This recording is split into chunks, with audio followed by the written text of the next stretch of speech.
Tom, you want to tell us a little bit more about the theory behind the self-illumination pathway and the kit?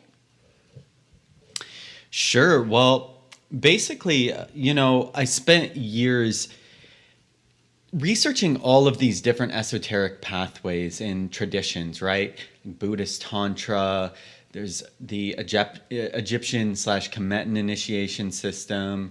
There's also a lot of like newer stuff out, like if you look into Joe Dispenza's work and things like that.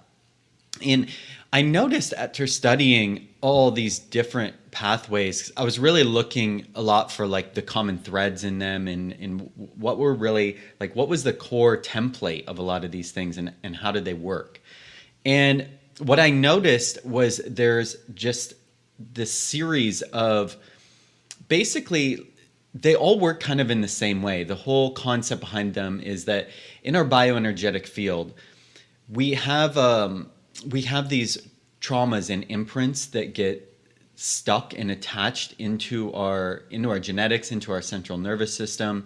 What happens is basically when we're younger, we're kind of in this much more open and aware state where we psychology calls it sensory gating, where the pathways that we have in our nervous system, they're much more like open. They're taking in a lot more information when we're children.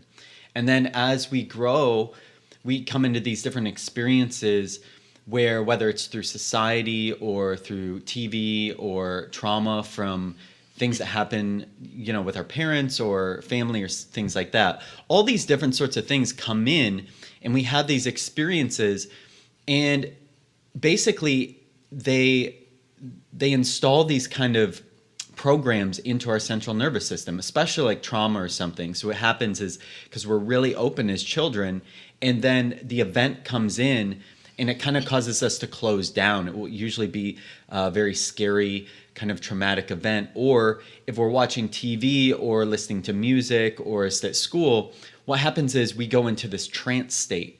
And generally as children, we're in trance state a lot all the time anyway, because we are so much more open to receiving information. And so what happens is in this trance state, we go down into like an alpha or theta, sometimes even delta or gamma wave frequencies in our brain. And this is how we get into the actual physical vehicle, the actual, it's kind of like the hard drive of the computer where we can go and we can put software in there, right? So as we grow up, we have all these different experiences and the emotions associated with them, they kind of get like stuck almost. They're like stored. Yeah, they get stored in our central nervous system. And then this helps to develop like our identity that we have as we go throughout the years of growing up.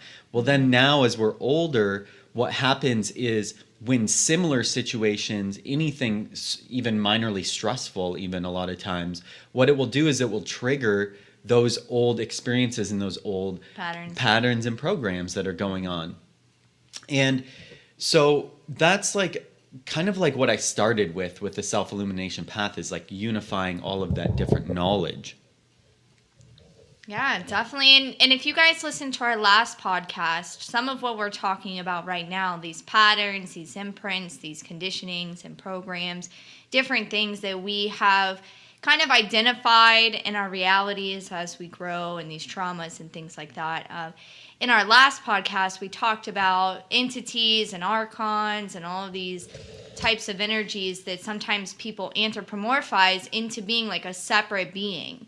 So when we look at this in the way that we're talking about now, as far as like patterns and imprints and things that we can work with, we have a lot more power to get to our self-illumination. We get out of the victim mode, because the victim mode is really what has led us to be stuck in those energies, right? And it's no one's to blame, right? We all have these patterns and shadows and things going on.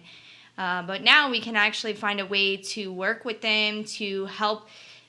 Those energies can actually help us to guide us in the path to finding our own awakening.